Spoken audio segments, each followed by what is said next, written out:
ሼህ አላሙዲ መቀሌ መጥቶ እኔን ስየንና አባይ ፀሐይን አግኝቷል።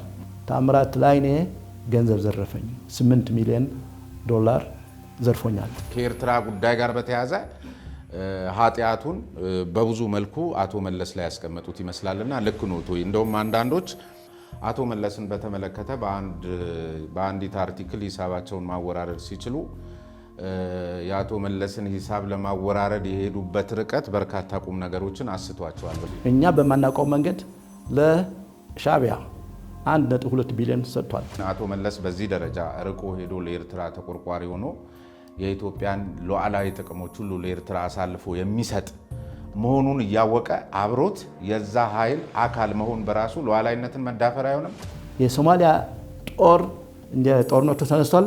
በአገር የተቃጣ በአገራችን ጥቅም የተቃጣ ነው ብለን ጦርነትም አላስቆምንም ብቻ ሳይሆን እርሶ ራሶት ኤርትራ የህወሓት ፖሊት ቢሮ እኔና አውዓሎም ይላሉ በመጽሐፉት ላይ እና ኤርትራ ሳልሄደን የሶማሊያ መንግስት የሰጠና በሻዕቢያ በኩል የተጋጋዘ መሳሪያ ሁሉ ተቀብለናል ብሎ እናንተ ፓስፖርት ኖሯችሁ እንደፈለጋችሁ የምትንቀሳቀሱበት እድል ከነበረ እንደውም የዛኛው አካል ተባራሪና አስወራሪ ናችሁ።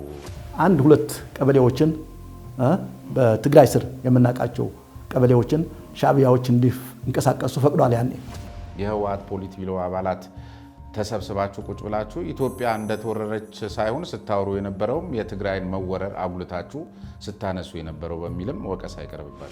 መንግስት ያደረገውም ድሮ ሻዕቢያን መጋበዙ ትክክል አይደለም። የውጭ ኃይል በሀገር ውስጥ ለማለት ህወሓት ደግሞ አሁን ከዛ በባሰ በከፋ ነው። መንግስት ግን እኮ አልጋበዝኩም ነው የሚለው እስካሁን። ግን በዚያ ደረጃ አሁን ያን የምታካክሉ ያን ጊዜ እኮ በጣም የምታስፈሩ በሀገር ጉዳይ ላይ ትልልቅ ውሳኔዎችን የምትሰጡና ኢህአዴግ ህወሓት ሲባል እኮ በጣም ልባችንን የምታረዱ ሰዎች ነበራችሁ። እንደዚህ አይነት ጉድ ተሸክማችሁ ያኔ ያሁን ሆኖ ግን የትጥቅ ትግል የተጀመረበት ነው። የካቲት 11 በይፋ የትጥቅ ትግል የተጀመረበት ነው። ህዳር 11 ምን ያገናኘዋል ታዲያ? ህወሓት ቆይ እነሱ ብአዴኖች ናቸው መጠየቅ ያለባቸው፣ ኢህዴኖች መጠየቅ አለባቸው። ከ11 ቁጥር ጋር ይሄ እዚህ ላይ ካለው ጋር አገናኝተው ታስገድደው። እሺ የወልቃይትን ለምሳሌ ዳንሻ ላይ 22000 የህወሓት ወታደሮች የቀድሞ የህወሓት ወታደሮች ያሰፈራችሁት ለዚህ ለፖፑሌሽን ዳይናሚዝም አይደለም? የኦሮሞም ከምስራቅ ሐረርጌ ወለጋ ኤሊባቡር ላይ አስፍሯል።